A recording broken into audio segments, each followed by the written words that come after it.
Hey, everybody. Hope you're doing well. I hope you had a good weekend. If you are a fan of the San Francisco 49ers, it is officially time to start getting worried. You don't have Christian McCaffrey for at least the next 3 weeks, and you will not have Deebo Samuel for at least the next couple of weeks out with a calf strain. And we saw what happened to the 49ers last year when they didn't have Deebo Samuel on the field. Now you take McCaffrey and Samuel. This is not the same team, Rhino. Nope. We worried about this leading up to the start of the season. Things were Yeah. not pointing the way you want them to point that early on, Grant. And you saw it coming in a way because Deebo, they just can't use him like they had been using him. Granted, Grant, he had been playing great football. I last week or 2 weeks ago in my preview before the game started, I had the Niners not winning the division. Now, in all fairness, I picked the Rams and they're 0-2, but I didn't like what I saw in training camp with the 49ers. And I talked about it repeatedly with you in the month of August and leading up to game one. Now, first of all, they're 1-1. All right. So let's not act like they still Could be worse. Yeah. But when you take those types of weapons off the field, see, to me now, this completely puts the onus on the San Francisco defense. They're going to have to hold opponents to 17 or less points to win games, I believe. Yeah, the defense, and it's going to put the onus on Brandon Ayuk, Grant, a guy that through 2 games has not been able to get separation from defenders. Now all the spotlight's going to be on him, Mr. $30 million a year. It is time to produce. He's Nick Bosa from last year. No doubt. This is what happens when you hold out. And by the way, we were praising that offensive line after the Jets game. The offensive line got manhandled by the Vikings yesterday. It was a huge difference. The rust was back on Trent Williams yesterday. 6 sacks they give up. Brock Purdy running for his life. Really difficult struggle for them to stay on the field on third downs. Did not do well there, Grant. All right. I was the most surprised with the Raiders beating Baltimore in Baltimore. I thought that was the lock of the week. How many survival pools do you think went down the toilet yesterday? I would say a good number of them. Some people are trying to buy back in, get that extra play. Great comeback, fourth quarter, third quarter. How about the Raiders? Gardner Minshew making some plays, turning up the physicality on defense too. How about Carolina? They are benching bad Bryce Young, benching him. You think it's bad? You think it's a bad move? No, I think it's a great move. I have not seen it in Bryce Young since day one. You give him that first-year break. Now, granted, Carolina, has not given them or given him a lot to work with. They trade DJ Moore to Chicago along with the franchise. And you talk about this all the time. The quarterback position, you either hit it or it can set your franchise back. Okay, but if I'm Bryce Young, and although I understand he's only in the second year, if I need something to build me up, I'm going to look at Baker Mayfield, who is playing tremendously well with Tampa. I'm also now looking at Sam Darnold, who has a new lease due to the injury of McCarthy in the preseason. I don't know if if JJ would have started anyway, but Darnold looks like a more comfortable, poised quarterback. And you have to remember, Mayfield was taking 1 and Darnold was taking 2. All right. Or 3. So, you always have to look at examples that can say, okay, and I'm going to talk about this with Sean Salisbury tomorrow at 3:00, Ryan, because he played the position in the NFL. Yeah. And we talk so often about throwing these young players to the wolves when maybe they're not ready. And sometimes it works. CJ Stroud is an example. I got to tell you, and I did a rant on this morning. When I watch the Bears play, I see why Caleb Williams was the number 1 pick in the draft. My eyeball test goes, okay, I think he's going to be good. But he's making some of the dumbest decisions in terms of throwing the ball up for grabs that I don't expect, regardless of whether you're the first pick in the draft or the last pick in the draft.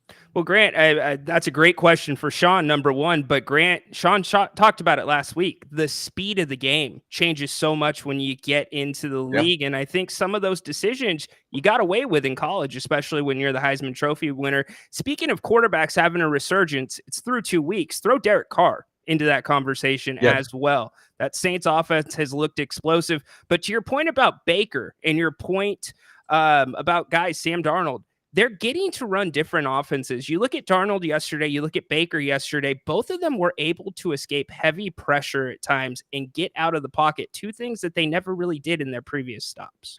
So we got a lot of NFL talk. We got the Eagles and the Falcons coming up tonight. I talked about this last year in the playoffs. I thought Dan Campbell lost the game for the Lions in the NFC Championship game. Yep. Yesterday, they had a huge snafu right before the half, which cost them a chance to kick a field goal and make it a 4-point game when they had both the offense and the special teams on, and they got a 10-second penalty and the half ended.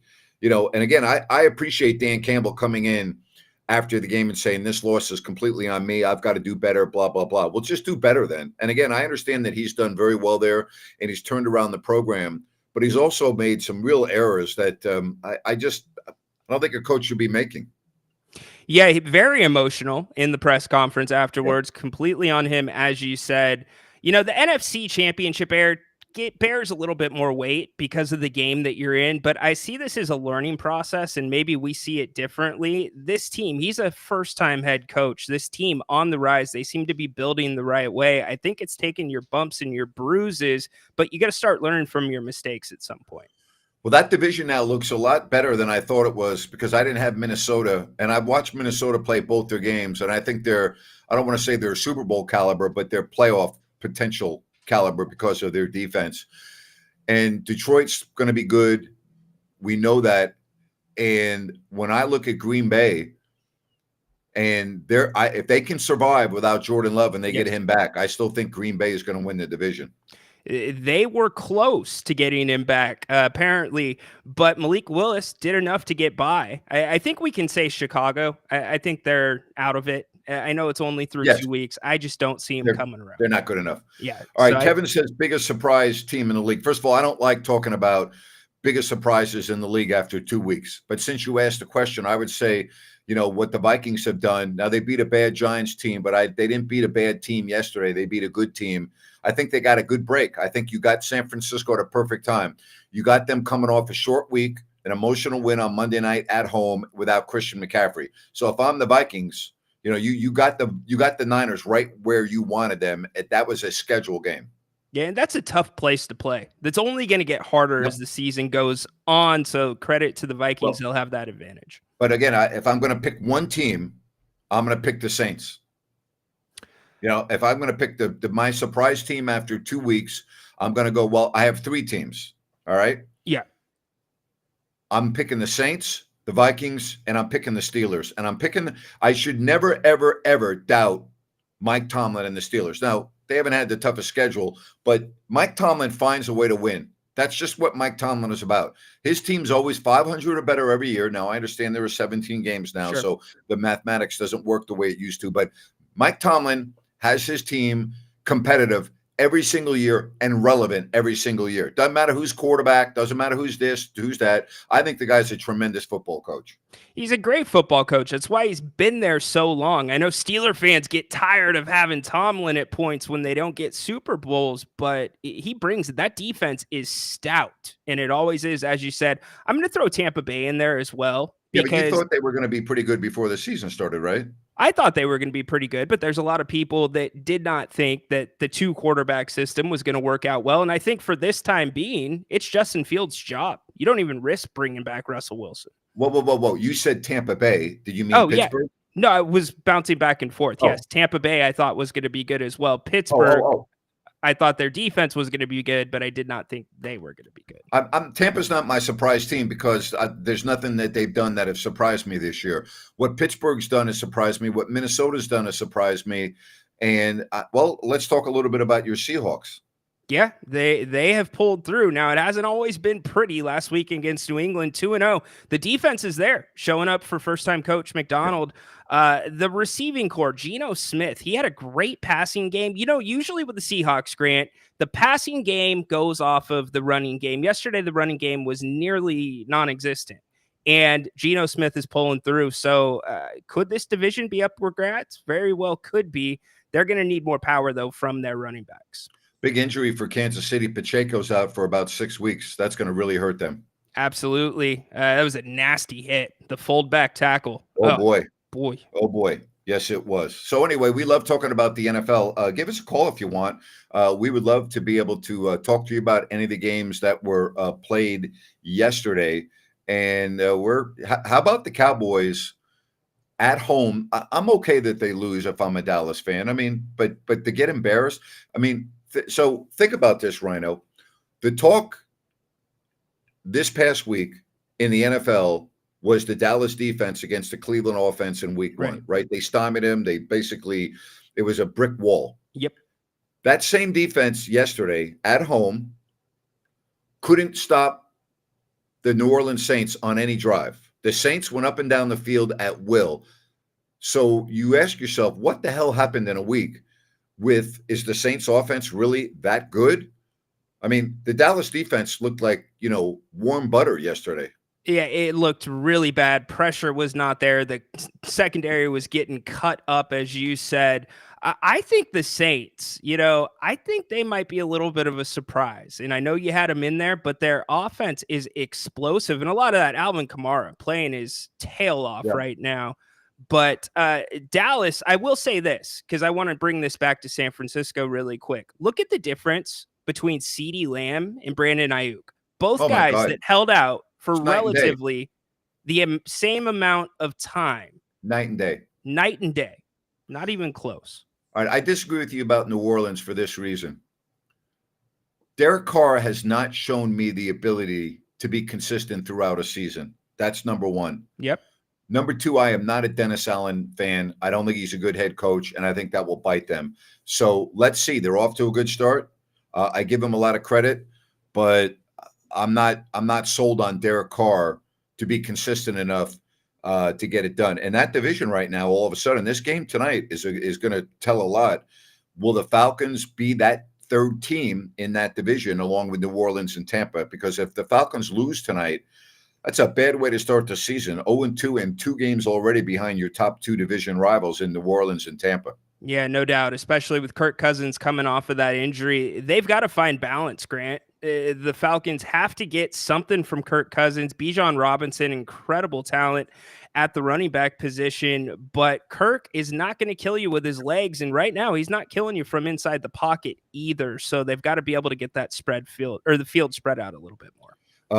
Broncos look awful, according to Cody. They do. It's a bad look for Sean Payton, an offensive coach, quarterback. They're going rookie, at that position. But, yeah, they have looked bad through 2 games. Cody, doesn't it feel like that they're not using Bo Nix quite right, in my opinion? And credit to Bo Nix. Did you hear him after the game? They want I threw the ball to the other team. That's my breakdown. Yep. Mark says Debo to miss the next 2 games with a calf strain. Mark, he's going to miss at least the next 2 games. We're talking about a calf strain.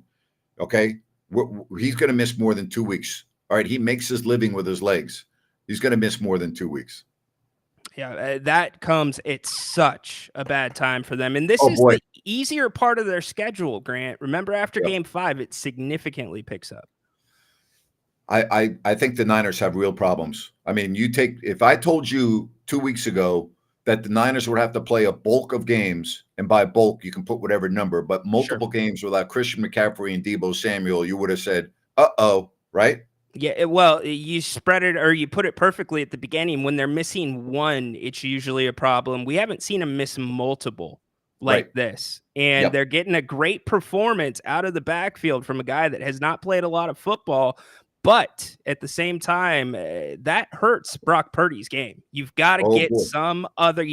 I don't know if Ricky Pearsall comes back and stretches things out, but based off of what he was doing in training camp, probably not. So where is the explosiveness now? I want to talk about Plazona Development and their newest residential community in Colusa. It is Sunrise Landing. You get all the information by going to ColusaSunrise.com. You can check out their various models. Now, remember, at this beautiful neighborhood, this community, there's no Melrose and there's no homeowners. It's adjacent to the Colusa Golf and Country Club. So it's in a great location. You got major access to getting there is easy. I-5, Highway 20, Highway 45. Just go to ColusaSunrise.com. Check out everything that you need to at ColusaSunrise.com. Again, That's Sunrise Landing in Colusa. Get you ready for Monday Night Football. Don't forget, tomorrow, right here at 3 o'clock, Sean Salisbury. I'm going to talk to him a lot about what's going on at the quarterback position and how certain quarterbacks are finding that they have second lives and third lives and fourth lives, like Baker Mayfield. It's very interesting. And I finally saw Deshaun Watson make some plays yesterday for the Browns that I had not seen him make previously. I don't know if that's the start of something good for Cleveland, but I'm not a fan of his. I think what's gone on off the field is despicable. I don't think he should be in the league, but that's not for me. But on the field, I thought he played a lot better yesterday. Yeah, it's a step forward instead of a step back, as it seemed to be most weeks for him. The Browns just seem off schedule. They don't seem right with him in that backfield. And if he can turn it around football-wise, great. But I'm not convinced, even off of what I saw yesterday.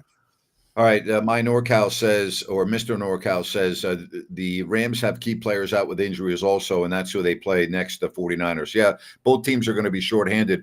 And really, it's a must-win game, in my opinion, for the Rams. I don't think you start off 0-3 and survive in that division. So, to me, if I'm looking at this game, I think it's a must-win game for the Rams. It's going to be hard. Cooper Kupp possibly looking at IR. You already got Puka Nacua out, so I don't know. Big problem. Huge. Absolutely. All right. Here's another team that I'm going to put as one of my surprise teams, and that's the Arizona Cardinals. Now, I know they're 1-1. They blew the game in week 1 against Buffalo. Yep. All right. They did everything but win that game. Yep. I watched Kyler Murray, and this looks like the Kyler Murray of 2 years ago when at the halfway point of the season, he was the leading MVP candidate in the National Football League, okay? And then it completely fell apart, and he was horrible last year. He looks like the Kyler Murray that was on track to be a MVP candidate. And don't count the Cardinals out now, which I thought you could.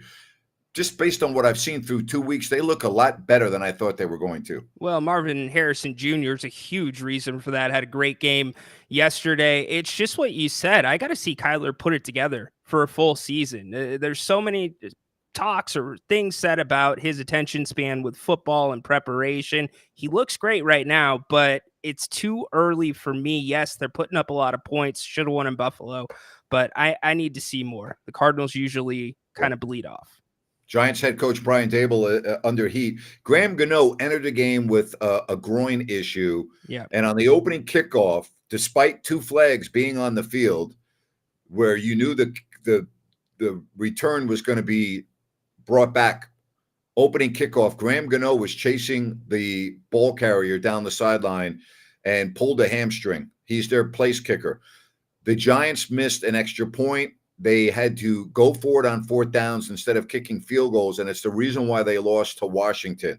Yep. Malik Neighbors, on a drive where the Giants were driving, because they couldn't kick a field goal, all right, to go ahead by 3, 4th and 4, and Daniel Jones put it right on the hands of the rookie out of LSU, Malik Neighbors, who had a tremendous game. Huge. But here's what I like.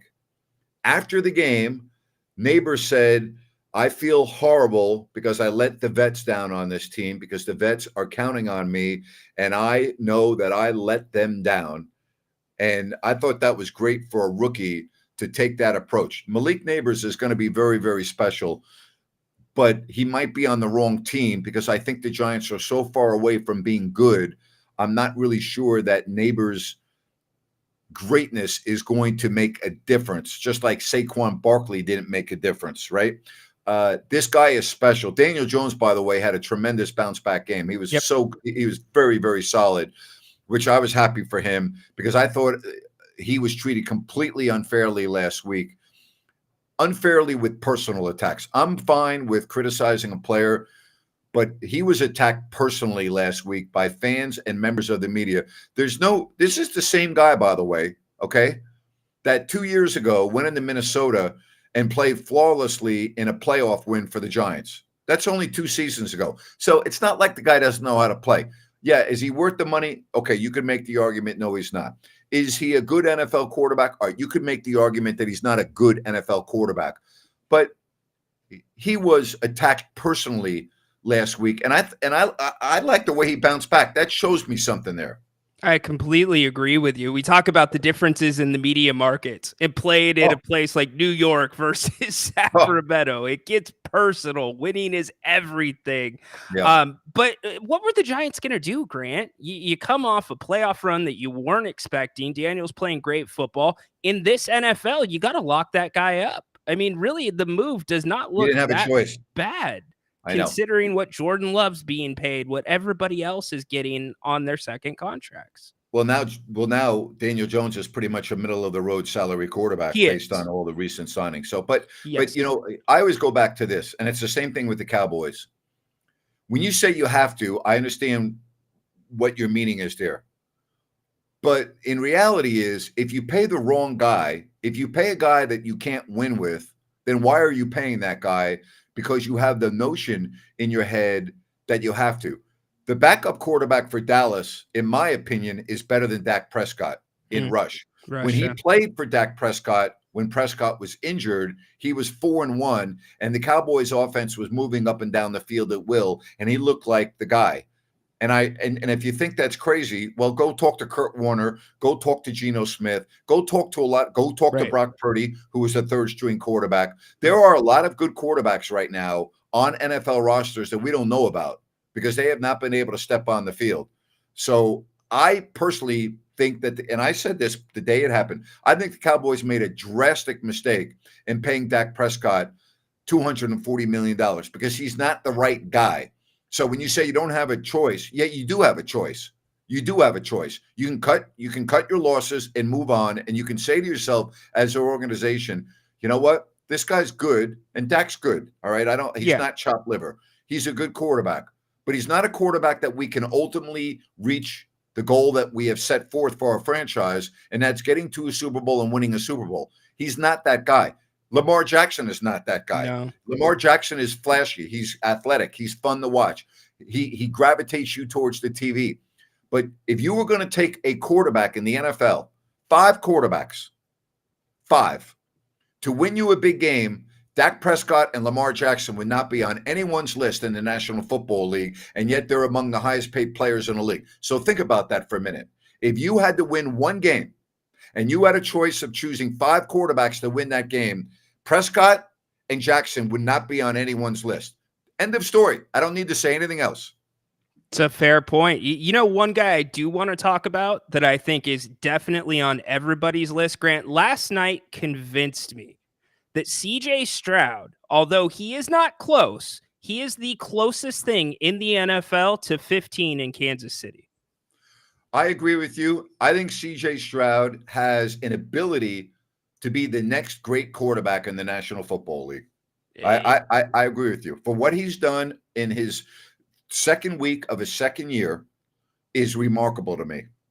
I would love to have you or have that conversation with Sean Salisbury because some of the plays that CJ Stroud made yesterday on the roll, some of the little things, Grant, even on some screen passes where most quarterbacks would have dumped it off right then, he waits that extra tick. He is so well composed, and that bleeds off to the rest of the offense. And talk about probably, would you say, the best receiving core in the NFL as we sit today?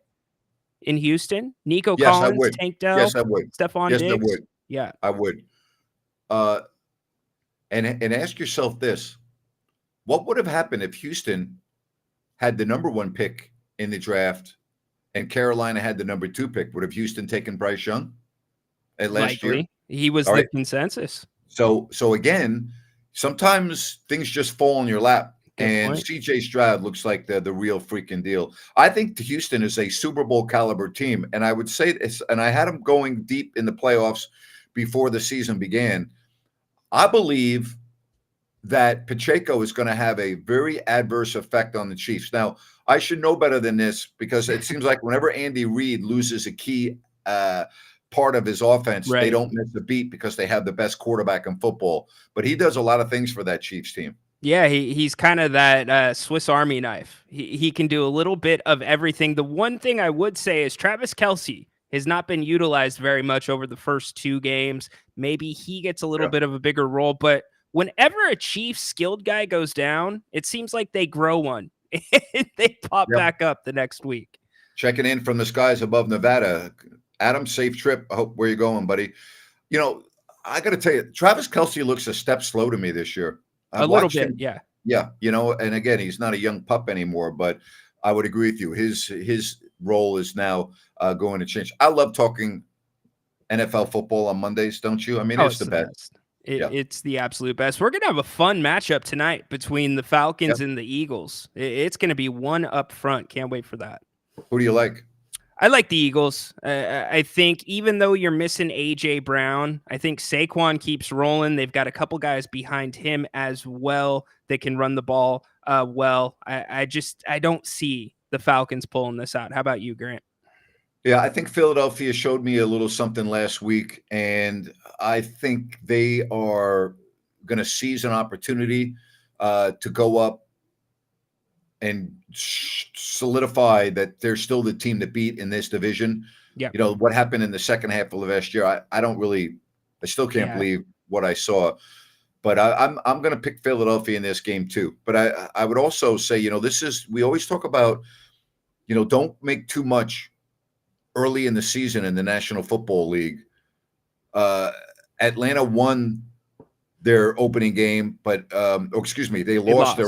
They lost. So if they lose this, now all of a sudden you're 2 games behind, the Saints and the Buccaneers. So it's a big game for the Atlanta Falcons. It's a great point. And cue the Penix talks. If Atlanta loses this game, Kirk Cousins looks flat on his feet. And I'm not saying they should be happening, but that's going to start chirping in Atlanta. All right, Adam is going back to Dallas. How beautiful is technology that Adam's able to follow our show from 38,000 feet or whatever the case may be. Love it. Yeah. It only cost him $55. $55, yeah. That's about the going rate for internet on planes these days. Well, it depends what airline you're on. American's the most expensive. They're a ripoff. They're the worst. Other airlines are, I was on Singapore Airlines recently. Just last week, I was on Singapore Airlines from Los Angeles to Singapore, and the internet was free, and it was great. And it took about 30 seconds to get the whole process on, and I didn't have one problem in 16 hours. And I'm thinking to myself, American Airlines rips you off. Southwest is not bad. If you want to get on the internet on a Southwest flight, I think it's only $8, and it's good for the whole day, if I'm not mistaken. You are correct. But American is the worst. They're a ripoff. They should be ashamed of themselves. $30, Grant. $30 for a little pond hopper between Chicago and Green Bay. If you want the subscription, start taking a mortgage out on your house if you fly enough. It's crazy. It's ridiculous. So anyway, all right. By the way, if you ever want to spoil yourself, if you ever want to just sit down on an airplane and be spoiled, fly Singapore Airlines. You will not be disappointed. You will just go, oh, damn, we landed already? I don't want to get off this 16-hour flight.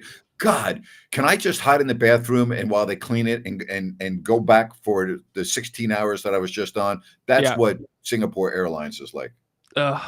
It sounds great. It sounds really good, my friend. They know your name. They know your name, and then they literally, in the middle of the flight, you have the head purser come up. If you're not busy, and by that they're very respectful for what you're doing, and they crouch down, their eye contact, and she goes, "Mr. Napier, how was your flight today?" It's great, thank you. Are you happy with our service? Is there anything we can do to make your flight more enjoyable? I'm like, no, it's been great. Thank you very much. I mean, it's just unbelievable. So they cool. They want you on board. And then when you walk on, they look at your ticket and they escort you to your seat. Wow. That is service with a smile. Yeah, it's the best. Go Singapore Airlines. So Singapore. Yeah. If you're ever flying international, Singapore Airlines. Have you what's the furthest place you've been outside of America? Canada. Edmonton, and you might have been on the same flight, my friend. Yeah, you know what? Back in the 90s, huh? Yes. With your dad at the controls. Yes, that is correct. That is correct. You know what? Good old 737. In fact, maybe you have a great memory. We had a huge delay on that flight because they had to bring the tool in from San Francisco that backs out the Canadian planes. They didn't have it in Sacramento. You remember that? Yep, I sure do. All right. You were on that flight probably. Yes, I was. Yep. There you go. Absolutely. All right. I want to tell you about New Works Plumbing. They've got a fix for you, and they are available around the clock. Trust me, it's coming on the screen. 24/7 service. You go to sackserviceplumbing.com or you call the number on your screen. They are awesome. Love New Works Plumbing. I've gotten so many positive responses for people that have used New Works, and I'm very happy to hear that. Rhino was one of them. Just go to sackserviceplumbing.com or call the number on your screen. New Works Plumbing, they've got a fix for you. Hope you made it to brunch yesterday or Saturday at either location, the 3 Sacramento Roseville, the West Side Grill in Rockland, Prime Seafood and Steak at Bennett's. Don't forget about their Sips and Taste happy hours, 2 to 6 every day. It is outstanding. Prime Seafood and Steak. I'll tell you, if you go to Bennett'sRestaurants.com, you can check out everything. You know, the menu, you can make a reservation. It's awesome. Just go to Bennett'sRestaurants.com. Love it. Who are you picking tonight? Going Philadelphia. Philly, right? I think it's Philly all the way. Yeah. I think they impose their will. I just don't see how the Atlanta offense is going to get it going. I don't. I'm with you. Yeah. All right. We got some calls or no? We do. This guy, Al picked the Bucks over the Lions on Friday's show. I think he's coming in to. I did too. And granted, too, give a little. And I picked the Vikings. I picked the Vikings over the Niners, and I picked the Saints over the Cowboys. But I didn't get any other games right. But I got those 3 right. Good job. Al just dropped off. That's all right. You got the important ones right. I'm sure he'll be back on in a second. But my lock was the Ravens, so I lost that game. But I had Tampa, I had New Orleans, and I had Minnesota. Nice. Speaking of picks, we had Blue Chaos in our Yahoo Fantasy Pick'em League that Grant and I put on. Not too late to join. We'll throw that on the screen really quick. If you want to get in there, you're a couple weeks behind, but we'd love to have you. Blue Chaos atop the standings, 23 total points. Had a huge week, and then we've got Latvia second and B-Rose stacking C-Notes third. Our guy C-Dog or Corn Dog dropped all the way down to the 12th spot after being good in for him. first You know what? place, That's what happens. That's what happens when you come on and you brag about how good you are after 1 week. That's exactly what happens. You know what that's called? Karma. Let's see if we've got Al back. Welcome in, Al. Hey guys, sorry about that. I'm out walking the dog around the neighborhood. Sometimes it gets spotty on me. What's up, Al? Good to have you on. Well, what's not up is my Rams. I mean, I know, Nate, you talk about injuries. Every team's got injuries, but this team's ridiculous. I mean, after week 2, Puka and Cup are out, and then they got 3 offensive linemen hurt. I mean, I know, send me sympathy cards, but it's just unbelievable, It's like 2022 all over again. Guys don't get hurt on purpose, Al. I know. I'm just, Cup, man, I don't know about re-upping him, man. I mean, the guy's when he's healthy and plays, he's tremendous. But, boy, it's last couple of years, he's missed chunks of time. You called it on I just now tuning in. You called your upset pick, Nate, with Minnesota with the points, and I guess you ended up not even needing them. Brian, congratulations to your Seahawks, 2-0. 2-0 is 2-0. Go Hawks! Thanks, Al. Don't let them hate on you, man. About well, look who they played. That's the stupidest argument I've ever heard. But who was my big shocker? And I had him in my survival league. Thankfully, it's a 2-strike league. I kind of run the league myself. I put 2 strikes on it, thankfully, because I had the Ravens. And I always say, don't do the prohibitive game, because I went against my principles and got one strike on me, so I got one more left. Who was you guys? Yeah. How did your team look, Dave? Hey, Al, are you walking or are you jogging? I'm walking, but I'm. Okay. All right, I'm worried about you. You're breathing heavily. You must be walking fast. So I'm worried about you, friend. I'm worried about you.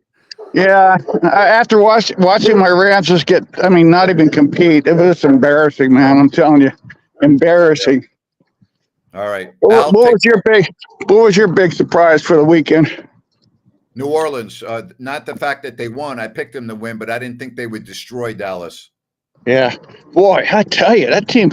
I don't know who the offensive coordinator is down there, but man, they've got it clicking. They 35 points against the Cowboys in one half. Oh my God! It was over at halftime. Yep. All right, guys. Well, my season's over, so I'll look forward to my fantasy league, and hopefully I can put something together. All right, take care now.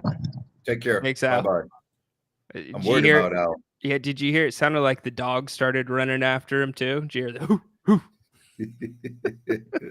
Oh my God. Oh man. How did you think Aaron Rodgers looked this week? Okay. I thought that they were fortunate to win. Will Levis with just an absolutely. I watch. We have to remember that when we watch these games, we're watching the best players in the world, right? Right. And sometimes you see things and you're like, this is the National Football League. Yeah. Yeah. Did you see the reaction of the coach? Oh my God. He did not mince words. Yeah. I don't think you needed to be a genius to read those lips. I'm not sold on the Jets through 2 weeks. I'm not. Now they have a very easy schedule coming up, so they might be able to find themselves and get some momentum. But I wasn't crazy about what I saw from the Jets. Yeah, Aaron had a couple, as he always does, a couple of balls where only he can put them, which were spectacular. But again, the movement, one of the great underrated parts of Aaron Rodgers' game was the play fakes. And a lot of plays now, you see him flat-footed or just handing the ball off and standing there, and you're not getting those full-out fakes. So that comes with time. I think that offense can be better, but I don't see him, even if Aaron's clicking, any better than probably a wild card team, Napes. Yeah, they got New England this week, all right, on Thursday night. So it's a short week. Yep. All right. It's the first home game. All right. Then you have Denver, who looks terrible. Then your schedule picks up. You got Minnesota at home. I'm talking about the Jets now. Mm-hmm. Buffalo on Monday night. Then you're at Pittsburgh. Then you're at New England. Then home Houston, at Arizona. So, but these next two games, I think that they will win. Yeah. They'll go to 3-1. And then again, Minnesota, Buffalo, at Pitt, at New England, Houston, at Arizona is a very interesting stretch. And now, here's something else you got to look at if you're the Jets, is Miami, you play in December twice. This is what I hate about divisional games. You should never play a team twice in the same month. And I don't like that. But well, I shouldn't even say that. The last game happens to be in January. But we don't know about the status of Tua, all right? Are the Dolphins going to find themselves, or are they going to be completely out of it? Are the Dolphins going to be one of these non-relevant teams after the month of September? Are they going to be a team that now looks like they're done because of their quarterback situation? Well, it's a good question. Tua, apparently, there's reports that he has no plans on retiring, already meeting with concussion specialists. They're not going to put him on the IR. So can they bridge that gap? I think they probably can. To your point about the Jets, though, as the season goes on, if this two-headed monster in the backfield, I think that's something to pay attention to with Breece Hall and Braylon Allen. Those two are Jekyll and Hyde, and that is a quarterback's best friend, Napes. Be definitely something to keep your eye on. You make a very good point. Back to what you were saying about Miami, you have to remember that before Tua left the game with a concussion, the game was already over. Oh, yeah. All right? Yeah. And the Dolphins were embarrassed at home in a huge divisional game, they did not look good in the first week. They were very lucky. The only time they had the lead was when the clock struck 0. I'm not sure that Miami maybe is as good as we thought. And you also have to look, this is the Dolphins team that last year didn't have one win that stood out. They didn't beat any good Great teams point. last year. All their wins were against teams they should have beat, and they lost to all of the teams that were good. So I don't know about Miami. The jury's still out to me on the Miami Dolphins, and really, I'm not right now. I'm going to say they're a non-playoff team, Rhino. Yeah, I'm kind of leaning there with you because you look at the past 2 years, they've tailed off as the season goes along. They don't finish strong, and the way this is setting up, they're going to have to finish strong. Well, enjoy the game tonight, right? You're picking Philly. Well, give me a score. What do you think the score is going to be? I think it's going to be fairly low. I think it's going to be Philadelphia 24, Atlanta 10. 24. All right, I'm going to go 31-20 Philadelphia. All right. There you go. Yeah. We are matched up with the Philly picks. Yep. And then tomorrow, 3:00, Sean Salisbury. All right. I'm looking forward to that. We're going to talk a lot of quarterback play. I want to get his take on Caleb Williams. He lives in Houston, works in Houston. So we'll ask him about CJ Stroud. We'll talk to him a little bit about these other games. We'll reflect back on tonight's game. So that's tomorrow, Sean Salisbury at 3:00 right here on If You Don't Like That. If you are new to the channel, we would appreciate it if you would subscribe. Also give us a thumbs up. And remember that we're going to be doing a lot of content around the Kings. Pre-game, halftime, post-game, every game right here on If You Don't Like That. So that's going to be starting up in a couple of weeks. That's right. We can't wait. We're gearing up for that. And by the way, after Sean tomorrow night, we get Jerry Reynolds Tuesday. We're doing night court. So Jerry Reynolds will be in here 8:00. We'll talk about the last week. Who knows where the conversation goes? It's always fun when Jerry drops in. So it's a big day on If You Don't Like That. Huge. Love that. To everyone else, have yourself a fabulous rest of your Monday. Enjoy the game tonight with Atlanta and Philadelphia. Remember, 3:00 tomorrow right here with Sean Salisbury. Bye-bye, everybody.